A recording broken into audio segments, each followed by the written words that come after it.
سچا واقعہ حضور نے اپنے صحابہ کو سنایا۔ 3 آدمی سفر کے لیے روانہ ہوئے، یہاں تک کہ ان کو رات پڑ گئی تو ایک غار کے اندر وہ داخل ہوئے رات گزارنے کے لیے۔ آندھی چلی، بارش آئی تو اوپر سے ایک پتھر لڑکا اور وہ غار کے دروازے پہ آ کے گر گیا، اور اتنا بھاری اور بڑا پتھر تھا کہ اس نے غار کا دروازہ بند کر دیا۔ انہوں نے آپس میں بات کی اور کہا، تم اس غار میں پھنس گئے ہو، اب یہاں سے نکل نہیں سکتے مگر یہ کہ تمہارے وہ عمل جو محض اللہ کی رضا کے لیے تم نے کیے ہیں، ان اعمال کا وسیلہ دے کے اللہ سے دعا مانگو۔ ان میں سے ایک آدمی نے کہا، اللہ میرے ماں باپ بوڑھے تھے اور میں جب بھی بکریاں چرا کر کے آتا تو میں دودھ دو کر کے سب سے پہلے اپنی ماں کو اور اپنے باپ کو پیش کرتا۔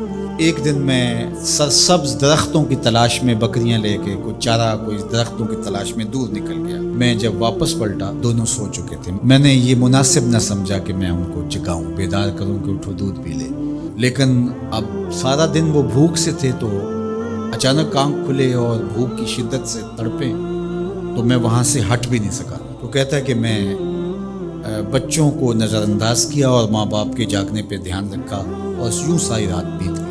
میرے ماں باپ فجر کے وقت جب اٹھے وہ دودھ ان کو پیش کیا۔